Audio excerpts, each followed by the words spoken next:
Why don't we start with our 2020 board president, Tony Sapienza, co-owner of the Blue Shutters Beachside Inn. Tony, what's happening? Thank you, Ken. A lot, actually. And by the way, these meetings are still working. And I think we're all in multiple Zoom meetings over the course of the week. And for me, this was the first one. I think the one we did this, over a month ago when we started these.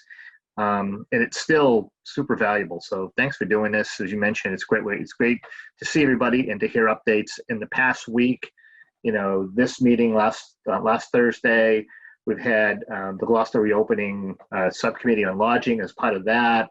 There was a group information sharing and gathering yesterday. So these are really super valuable. That's one thing we're learning coming out of this is this kind of connection is really going to help us going forward. And I will tell you, and I'll have more information on this as we kind of move forward over the next week or so, but on June 17th, it's a Wednesday, every year, the tourism kind of community holds a spring mixer. We normally hold it in May. This year, because of obvious reasons, we haven't been able to do that, but we're looking at June 17th to do that. So for those of you who are, part of the tourism community, keep your eyes and ears open. It'll be an afternoon happy hour type of thing. So more information to come on that, but do mark your calendars and let me or Ken know if you have any questions on this, and we'll keep you in the loop going forward. But thank you, Ken, for doing this, and thank everybody for being here. Thank you, Tony. It's terrific working with you as board president this year. Quite a challenging year and very different, of course, from anything we've done in the past, just like for all of you. Let me quickly introduce my team. Vince Minetti is on the line here. He's our marketing design promotion specialist. We have Olivia Perez-Odess. She is our membership services director.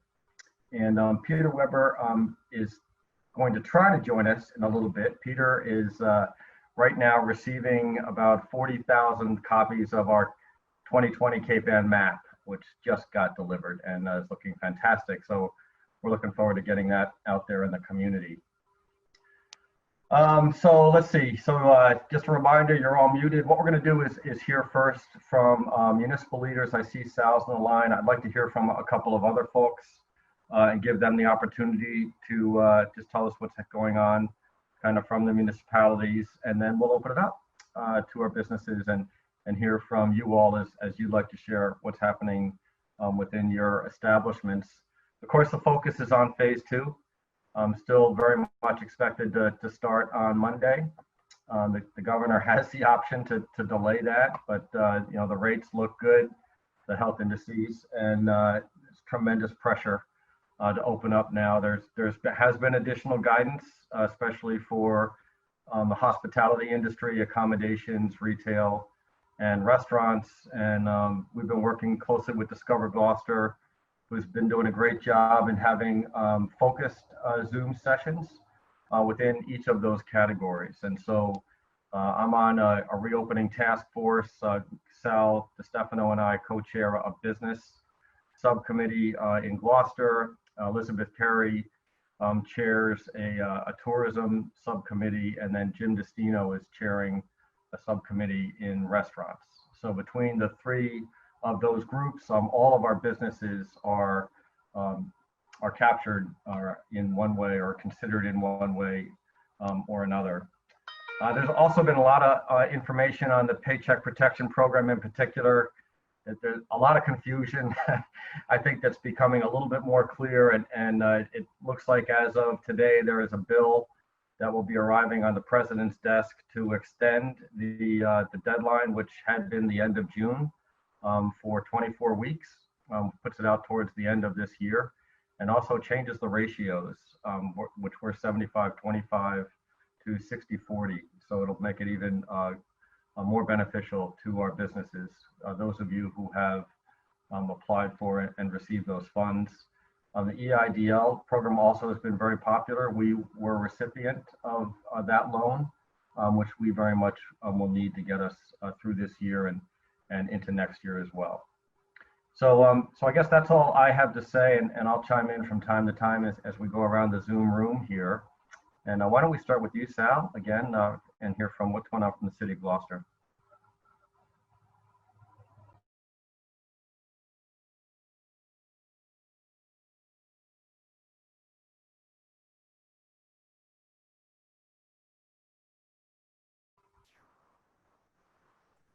Ken, thank you. Sorry about that.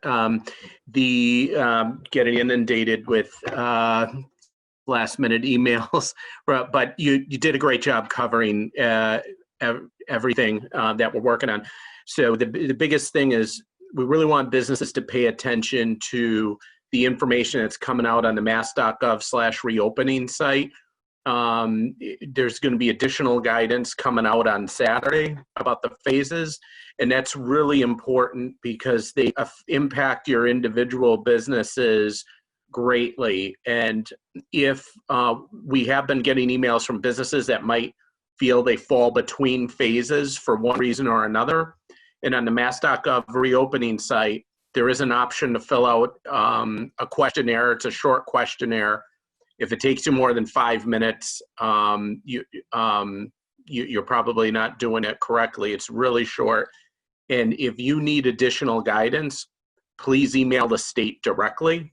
There have been some folks that fall between phases that need some additional clarification. Also paying attention to checklists and getting yourself ready depending on what phase you're in. Those are the big things. And as Ken mentioned, there's an overall task force, and then there's subcommittees, and Ken and I chair the business subcommittee. And the good news is that in terms of the businesses in the industrial parks and the essential businesses, those seem to be going well. Additional guidance has come out about lodging, as Ken mentioned. There's still some questions that need to be answered. I'm sure everybody heard yesterday the governor announced that outdoor, there's clarifications on outdoor athletic activities, which for those of us who have children or grandchildren involved in sports is huge, because the toll that this is taking on our young people is very significant. And I think it's important to, in a safe way, get them outside, active and engaged. The other thing on our business subcommittee that came up was questions around signage and enforcement of masks for people coming in, customers coming into your business. So there's a group of young people that are working on creative ways to take the signs that, asking customers to wear masks or social distance. They might put a Gloucester spin on it, which is a cool way to bring youth, involve youth in the reopening. But things are going well. The mayor is working hard on a number of different issues. And our grant program, our small business grant program is in the middle, the committee's in the middle of scoring the applications. Those seem to be going very well. So that's continuing. And also we are looking into a potential partnership with Mass Hire on a training program for employees laid off from the COVID-19 crisis, that they can be trained for food preparation and delivery to those in need. And we're working on looking into that, potentially launching that in the future. But, again, the message is, as we had talked about, keeping an eye on the governor's announcements. He's on usually almost every day around 12 o'clock, and there's always important information released. So thank you, all of you, for your resiliency.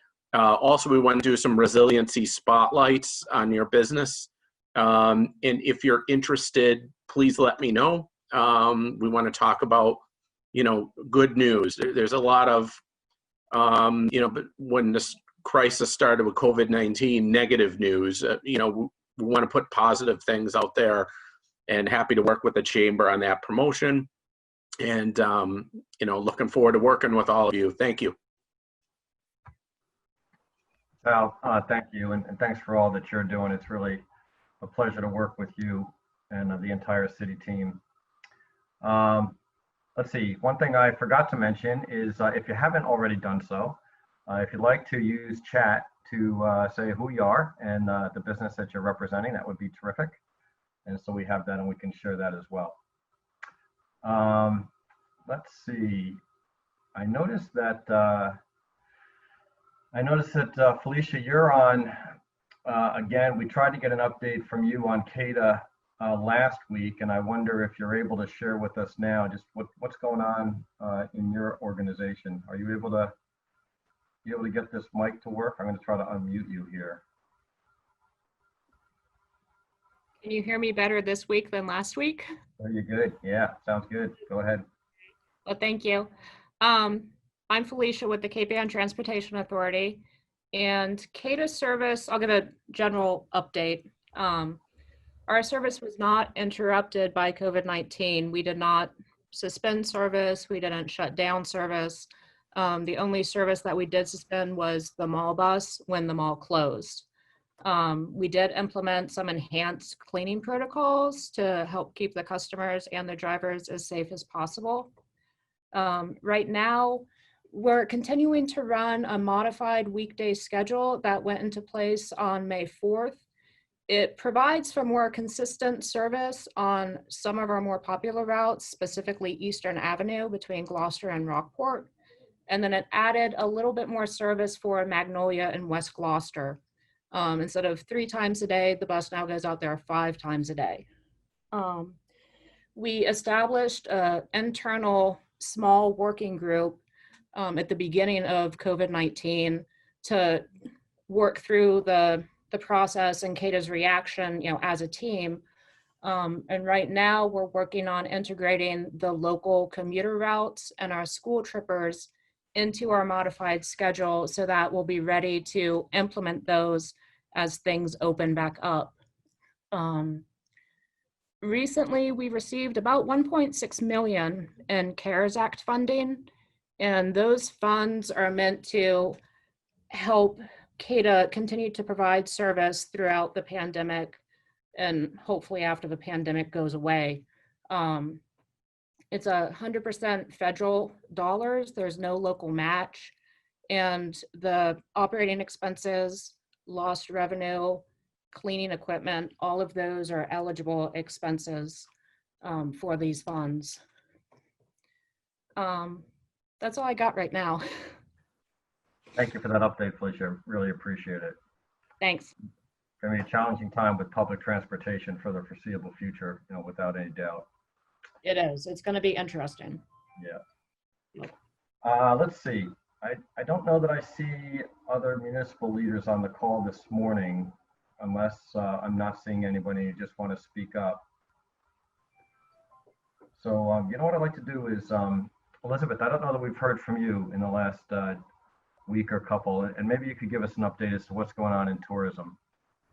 Sure, thank you. Yeah, I missed last week's meeting. I'm sorry. There's a Greater Boston Convention and Visitors Bureau does it every Thursday at 10. So we continue to host industry Zoom meetings. Yesterday we had the lodging industry sector. There were about 36 people on that call. It was co-hosted by Laura Dow from the Vista, Laura Baker from Castle Manor Inn, and we were most delighted to have Karen Carroll, the Gloucester's Public Health Director, on the call. Similarly to what Sal and Ken said about their industry sector meetings, we can't say enough to go to the mass.gov site and read up, be sure you have the proper paperwork. We went through a lot of questions yesterday with the lodging folks, really good questions. The phase issues were, I have a pool and I have a restaurant and I have a retail and I have multi-industry questions about where you fall. Karen was incredibly helpful. I just sent out all the notes from yesterday's meeting, so if anyone wants to see that, that answers a lot of questions from the lodging people. Today at 3 o'clock, we are co-hosting with Jim Destino the restaurant industry segment. So if you want to get an invitation to that, just send me a request. And then tomorrow we're doing retail at 11 o'clock. Again, Karen Carroll will join us from the health perspective of Gloucester. So that's been very helpful. So we're just kind of keeping people, connected. I think within the lodging facilities, it helps that people are asking similar questions and they're within their own industry where they're in there with their peers. So we continue to learn a lot, and we just encourage people to be sure that they just check out the Gov site as often as possible. And we try to help and, be facilitators as much as we can. Awesome. Thanks very much, Elizabeth. Thanks for all you're doing. Those Zoom roundtables are really important and informative. And so thank you for those. And Yes. can I jump in again? It's Sal. Adding to what Elizabeth said, and she's been working very, very hard on this, and we're lucky to have her. The task force has been really looking hard at outdoor dining options and a way to do that safely, as you know, Ken. And it's not an easy thing. There's a lot of considerations that go into that, that touch a lot of different areas. But the city is working hard on that under the leadership of the mayor and Jim in that restaurant task force. I'm not part of that, but I get updates. And we've been looking at outdoor retail as well. We want to know from restaurants and from retail establishments if they are interested in an outdoor dining option. I'm looking at potentially launching a survey, a short survey to do that. I'm having Jimmy look at doing some questions there, and we could put it together. But the bottom line is, it would be great to know how many places would be interested in that, so the city could plan appropriately. And obviously, there's different challenges. So for restaurants that might own a lot of land around their property, it's a little bit easier. For some of the Main Street retailers and restaurants, it's harder. But we're looking at all options, and looking at guidance from the state on that. But it is something that we're working very hard on to try to figure out. But there's a lot of challenges there. But there's many people working on this issue. Thanks, Sal. Actually, I see in the chat, Caitlin's just asked if was there discussion on this last night at City Council? Do you know? And any kind of vote? I could double check on that. I don't know offhand. I wasn't at that meeting, and I don't share this particular group, but happy to check in. Okay. I believe it was on the agenda. That's why I asked, and it was Okay. hard to find if there was any outcome or not yet. Okay, I'll look into that group. Ken, Peter here, just to jump in quickly. Rockport is looking at exactly the same questions for restaurants and retail, and on restaurants also trying to get a sense of, as a practical matter, would restaurants be interested? So if you pull a survey together, I think it would be great if you could include all the Cape Ann establishments. It would be good information. Well, we can certainly get that out, through our chamber meetings and ask Elizabeth and others to help us as well. So let us know, Sal, if you want to do that, and we'll get it distributed. Yeah, definitely. Let's talk after the meeting and do that. Happy to collaborate any way we can that makes sense with the help of the chamber. Thanks, Sal. Hey, Peter, any other updates from Rockport? Again, the smaller reopening advisory group has been meeting. We met on Tuesday morning, meeting again later this week. Not a lot more. Again, they're looking at the practicality and the logistics, safety issues related to outdoor dining and outdoor displays, not outdoor retail per se, but the question of to what extent retailers ought to be allowed by kind of a blanket permission from the town to have outside displays.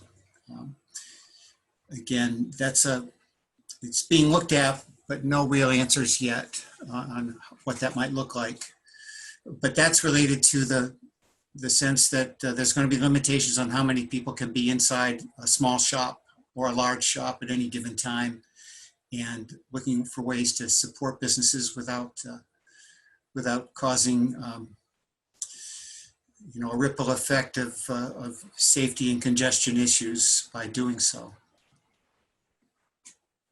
That's about it. Thanks, Peter. I think we'll open it up now. So what we'd like to do is just tell us who you are and your business and what's going on. Who would like to start our sharing? And I apologize, but there's multiple screens here and I can't see everybody. So if you want to raise your hand, I'll try to call on you, and maybe Peter and Olivia and Vince, you can help me. But who'd like to give us an update as to what's going on with their business? Or I'm just going to call on somebody. Okay.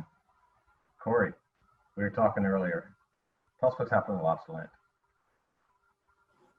Hi, my name is Corey Grammas, and I own Lobsterland Restaurant in Gloucester. I'm sure some of you know, but we opened for takeout on April 23rd. And though it is not a sustainable operation long term, it has, put a group of people back to work. We were looking at it as an opportunity to get open, to get the name out there and the branding out there, such that when phase 2 opens, instead of retooling from ground zero, we have staff in place, we have a menu in place, we have inventory, and we're kind of able to hit phase 2 running, which is what our plan is as we start preparing for phase 2.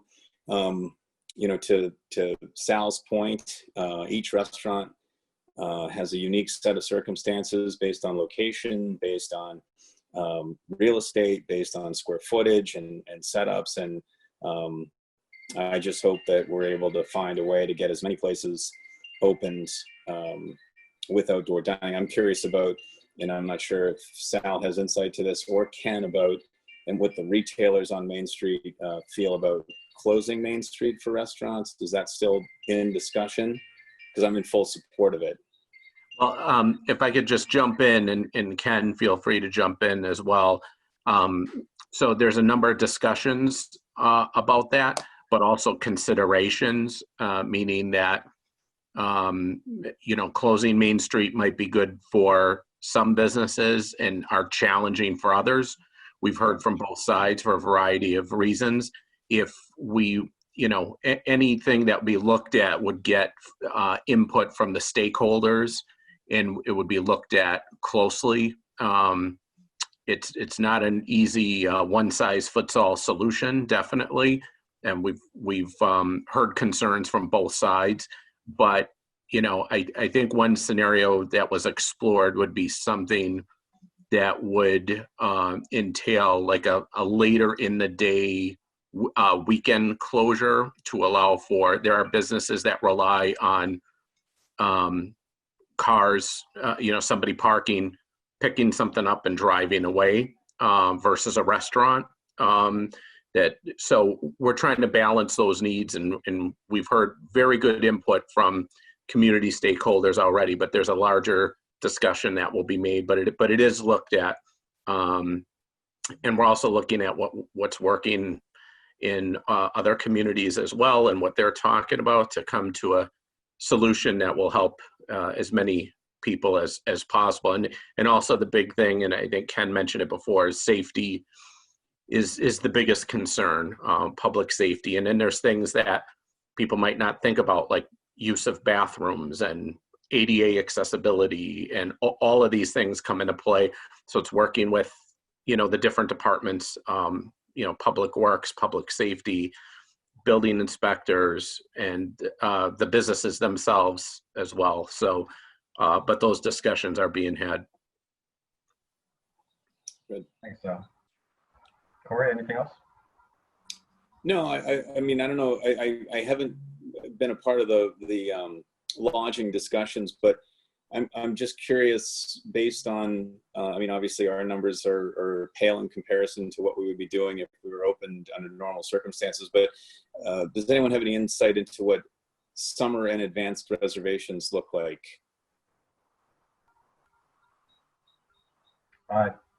You mean bookings like at accommodations or? Yeah.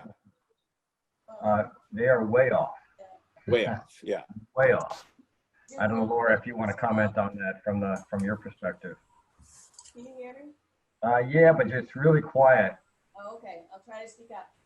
June looks very, very slow. We're hoping to open Monday. And I think I have about 31 rooms sold in June. July and August look a lot better, but still nothing like normal. I have no idea what to expect from same-day reservations or walk-in reservations. So hopefully that will pick up. But right now, it's good though, I think, with a slow start in June and then work our way up. And I think July and August is pretty good. Good, I hope so too. Yeah. And I can comment on that too. I agree with Laura. June is way off. What few reservations we had are slowly sort of falling off the calendar. The good news is we're getting a lot of interest in, July and particularly August. And for our place, the Blue Shutters, we have a couple of apartments.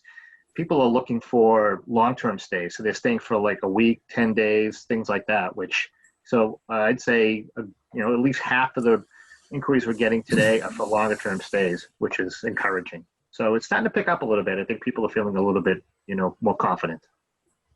Thanks. Thank you both. Okay. Who else would like to tell us what's going on? Yeah. What's happening in Mistlewood? Sure. I'm going to do what we did last week, and I'm going to call Eleen in right after me too, so I'll be quick. So we're from Mistlewood Events at Endicott College. We've been doing a lot of pivoting as major events have been shut down. So one of the things we really want to make sure that our local businesses know about right now that we're offering is our hosted Zoom platform. So essentially, we know that there's a lot of things that you have to go through with your staff as you reopen, make sure that they're ready, they know your new policies, they know your new procedures. And I know for a lot of you, it might be better to do that virtually rather than trying to bring them all together before everyone's ready and knows what to expect when they get there. So what we're offering is use of the college's Zoom platform, which is a fully licensed, larger scale one. We can do up to 250 people at a time for an unlimited amount of time. And then we're also offering me as your moderator, so I can help with your chat room. I can help you design your meeting, talk about some best practices, how to best share your information. And then we also have an AV tech that can help you with security and make sure all your technology works. So we're really hoping that that will be helpful to people. If it is of interest, please reach out to me. And other than that, Eleen is going to talk about the beautiful view behind me. Good morning, everyone. Thank you very much. I tried for the life of me to get the virtual view that Delia had, and it just wasn't working with my plant, so I apologize. But the point of that is, as Delia said, we've been doing a lot of pivoting. Regretfully, a lot of our weddings that have been planning for 1.5 years, 2 years, they're not being held in June. And even that, we've had a lot of them shift either to 21 or just in general, we've had people reach out to us within the community saying, I can't have my wedding date, but I want to still be married this year. So essentially what we've been offering is what we're calling Vows with a View. And it's literally the view behind Delia. For those that don't know, Mistlewood property is a 4.5-acre property right on the ocean. So we are offering the option for, within the state guidelines, 10 people to gather. Essentially, when you do the numbers, it comes down to the wedding couple, 5 guests, their photographer, officiant, and one of our staff that's there. You're given 2 hours, you come in, get ready, your guests come. Because of the social distancing, we are not doing any kind of chairs, but giving you 2 hours to come, have your exchanging of vows, have the opportunity for photographs. And right now, in order to keep it cleaned and sanitized the way that we need to for the parameters that we've been given, we are doing 2 time segments. So it's either an 11 o'clock exchanging of vows or a 5 o'clock exchanging of vows. The other thing that we're doing is normally we do concerts on that lawn. And we have not been able, we're not doing them in June. Our hope is that we could possibly do a live concert, local band Horizon and the Horns in August. And our car show, which we normally do, which is a pretty cool show, has over 100 classic, like one-of-a-kind cars, automobiles, fashion show, the whole 9 yards, everything you cannot do right now in even phase 2. But it is for the Endicott College Scholarship Fund. And we actually have what's called the Wings Fund. We're finding that an awful lot of our students are impacted by COVID. And we want to make sure that those that still want to continue their academic career are able to do so. So we have the Wings Fund. And we're going to make the concours be virtual this year with the opportunity that we can still raise those scholarship funds for those students in need. And that will actually start on the 19th of July and go throughout the whole week. And there'll be more information that's coming out. And Ken, I'll be sure to share that with you as well so that the chamber members are aware. But other than that, we're just gearing up to open. We have, for the first time in my 23 years, are not having any of our programming on main campus, which is very surreal. But we're a college first and foremost, so we know that we need to make sure that we can safely welcome back our faculty and students in the fall. So we're just concentrating events based along the guidelines at the Missa Wood property. But I thank you all for the opportunity to explain what we're doing. Thank you both. Thank you both for joining us. Appreciate it. Sylvia. Hi, my name is Sylvia Milone-Martin. I am a certified clinical hypnotherapist, and I work with Dr. Jay Isaac for him, actually. I run the stress therapy clinic at the office. So basically what I've been doing, we usually have people come in the office and I do sessions there. Things have been a little bit slow. We've started to offer home visits to work with people to help manage their stress. We've done Zoom conferences, phone calls, and I've actually started to work with some businesses to help on the job stress so that businesses can start to become a little bit more productive, look at the health and wellness of the employees to benefit them, therefore generates more revenue for the company. So that's what I've been doing. So if you're interested, just please reach out. We've reduced some of our sessions as far as what we charge. So that's for a limited time as well, just trying to drum up business. Thanks very much, Sylvia. Thank you for sharing. Who else?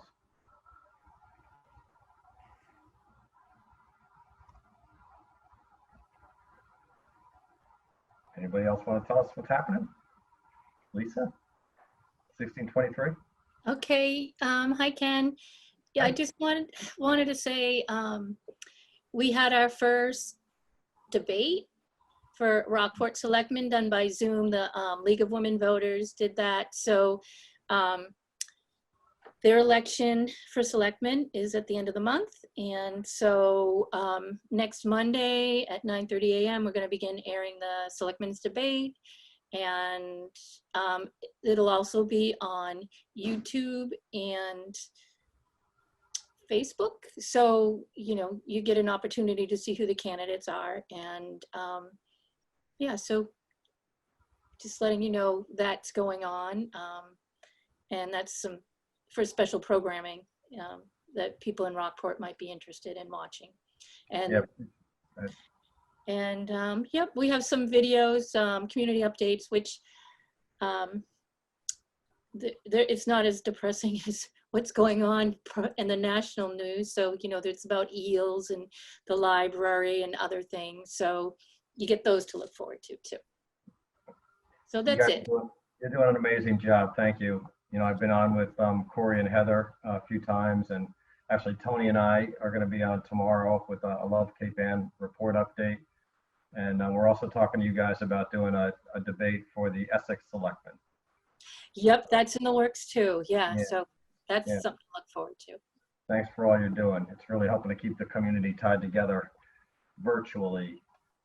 I know. All right. Thank you. Thank you. Who else?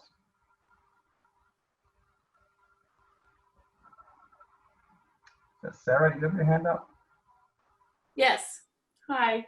I'm usually hiding without video or audio because I have a small child who's loud, so I apologize. But I've been really enjoying listening and hearing what everybody has to say, so thank you. I'm with Local Colors, and as most of you know, we're a very unique business. We don't have employees. We have currently 14 members, which is the lowest we've been in a while already. And it's up to us to pay dues and work shifts at the gallery. And obviously we've been closed for a while. And a majority of our members are over 70. And so we're having a discussion on the 8th as to how to open. And I think what we're gonna do is a small, probably 4 or 5 of us are gonna start doing small shifts on the weekend.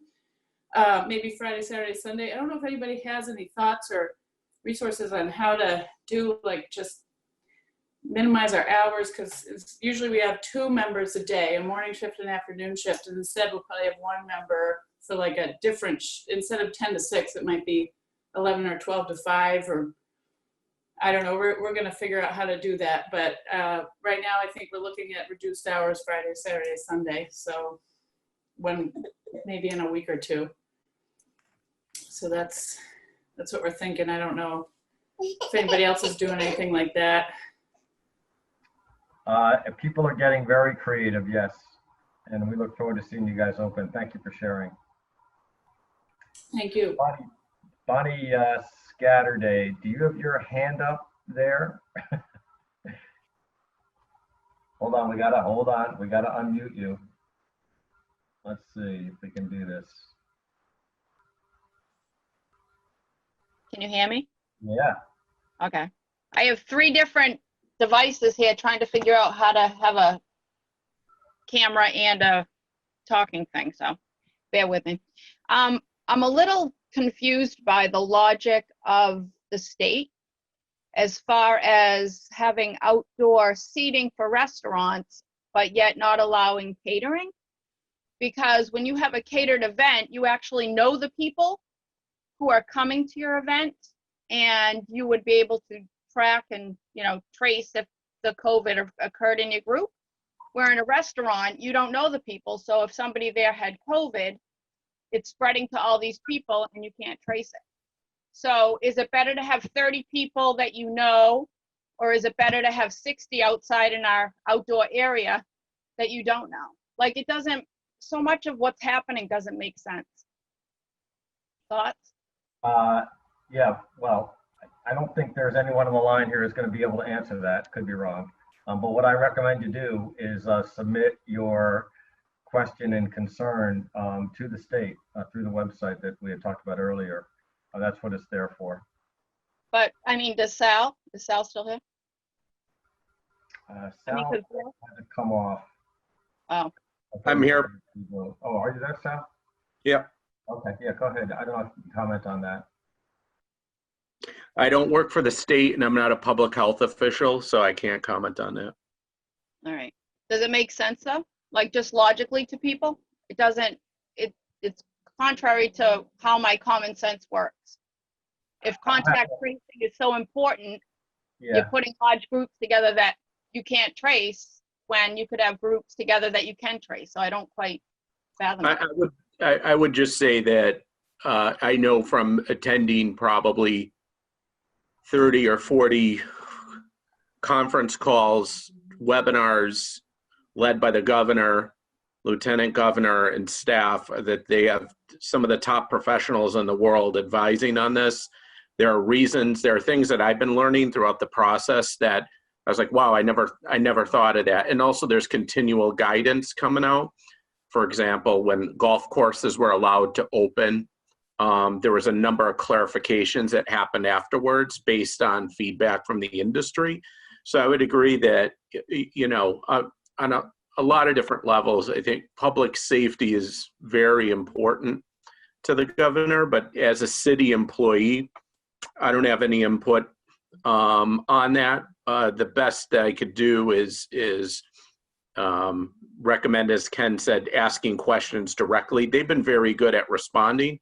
And then when they respond, they put it on the FAQ site. But, you know, I think they've they've been doing a great job of putting public safety first. I think all of us have been watching national news on places that are too quick to open and then outbreaks happen. So I think we're trying to avoid that. But, you know, I just been, like everybody else, constantly on that site, asking questions, working with people, and learning new things along the way.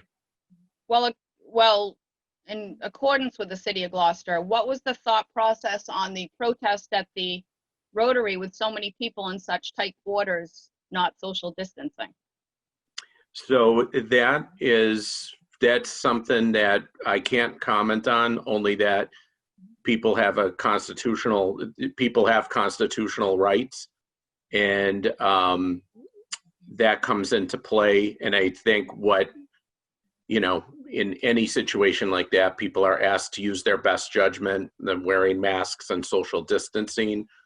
But, people have constitutional rights that are not suspended because of the pandemic. But, I think the guidance has been with anything like that people remain safe and wear masks and do the best they can in those situations. And some people have, and some people haven't. But we're all keeping our eyes on the statistics. It's just crazy. Depending on where you go and who you're with, it's just a totally different thing. Ken, if I could just weigh in on Bonnie's catering point, just to reinforce the message that they're trying to think of everything, but they haven't thought of everything, and they'll be the first to acknowledge that. So they really appreciate having input on a very practical level with suggestions and the points that you just made, Bonnie, about catering versus outdoor dining.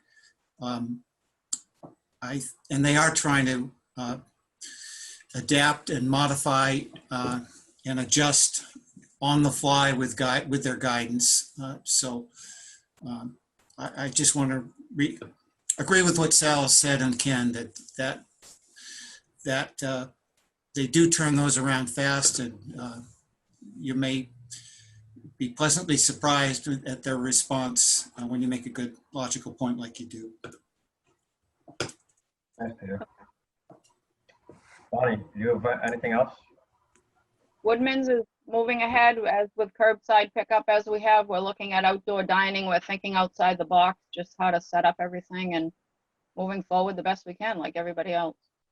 Are you guys going to use that tent in the back at all for any of that? Absolutely. Good. All our customers are waiting. Thank you, Bonnie. Thank you for the update.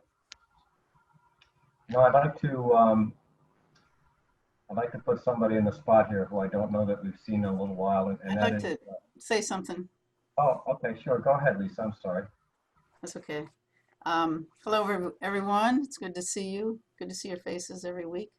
My business, I've reported before, has sort of came to a standstill, although design work can continue. But right now, with building permits being allowed at the residential level, it's product that has to catch up. So even something as simple as a roughing valve for a shower stall that now is taking 4 to 6 weeks, and sort of really impedes the progress of a project that people are waiting for to start over all this time. So that's entering in because people are stopped inventorying for quite a while, and the manufacturers are having to just start up. So it's not a matter of what you can do at the end with your client directly, but all the product and everything that needs to come into place that can be brought in by the trades really impacts the progress of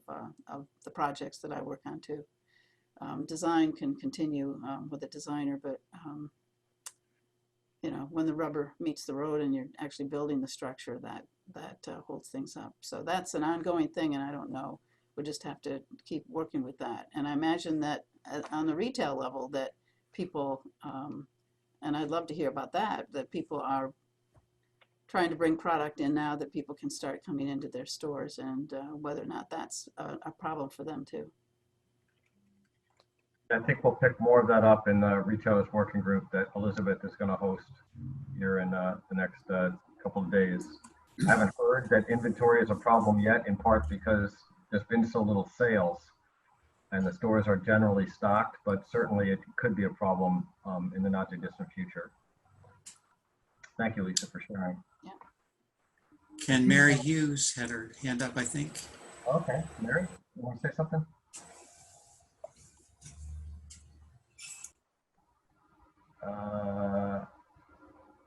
I can try to unmute you. Sorry about that.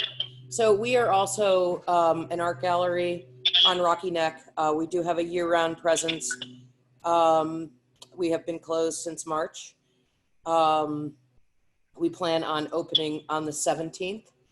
We'll be 5 days, excuse me, 5 days a week. Sorry, just had an allergy attack. Good timing. So we'll be 5 days a week.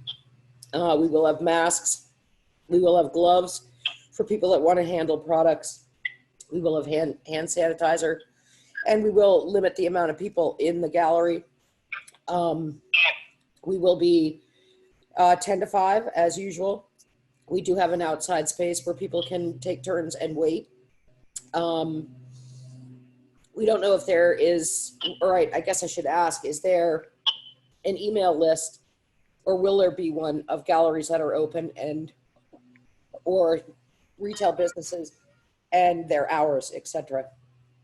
Sort of what they're doing, their hours, a place where people can go and say, okay, they're going to be open. Yeah, it's hard to do that. There isn't one now. I mean, we have been tracking retailers that have been doing curbside, and of course, same thing with restaurants. But as soon as you put something out there like that, it's wrong. And especially when everybody opens up, it's just very difficult to keep track of that. So we can look at doing that, but at this point, what about like an online bulletin board where retailers post their own information, and that makes them more, responsible. Talk about that. Yeah. Right now, it does not exist. Okay. Also, Caro, my business partner, had a question about email tracking. Caro, do you want to speak up? I just wanted to say that is there anything that the businesses are going to be required to keep track of people that have been in the store for contact tracing? For retailers, I do not believe that's the case, but do you know, Elizabeth, or is there a retailer on the line? I do believe it's going to be the case for retailers. It's certainly for restaurants. Mm-hmm. And the discussion yesterday was lodging for sure. Restaurants, when somebody does make a reservation, simply ask for their phone number. You don't have to do anything more than that. Mm-hmm. But indeed, it will happen in retail as well. I took my car to the car wash, and I had to give my name and my phone number, and he took down my license plate. So it's going, and the reason that's happening obviously is, should a COVID-19 symptomatic person enter your store, you will have names and phone numbers of other people that were in the store at that particular time. So it's really an important piece of keeping track and keeping everybody safe. Thank you. Thanks, Elizabeth. Mary, anything else? No. Thank you for sharing. Is Linda Harvey still on here? Oh, you are. You want to tell us what's going on at Hammond Castle? Oh, I'd love to say a lot, but we're in phase 3. We're waiting out to see what our limitations will be.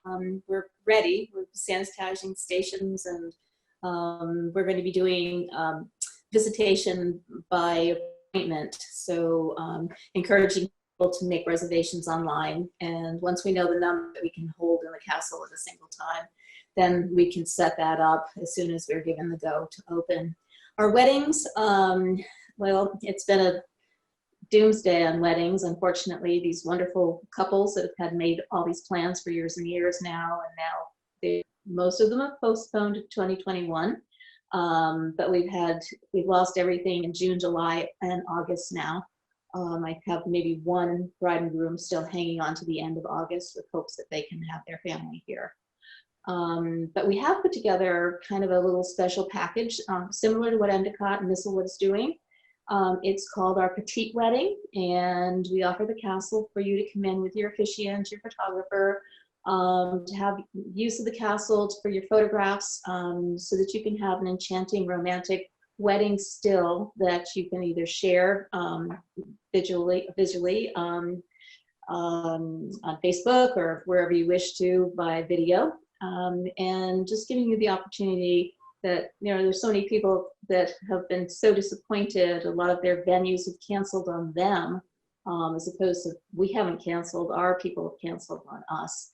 But still looking to have that wedding this summer and to, you know, have their vows.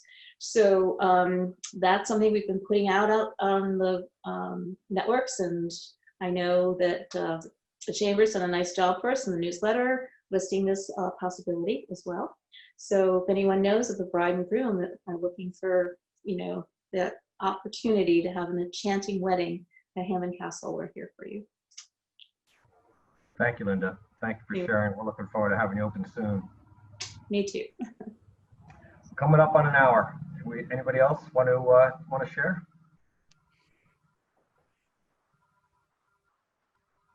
Going once, going twice. All right. I think we're going to call it a wrap. Thank you again for joining us this week, and we look forward to chatting with you offline, and wishing you all a wonderful and safe weekend. Take care.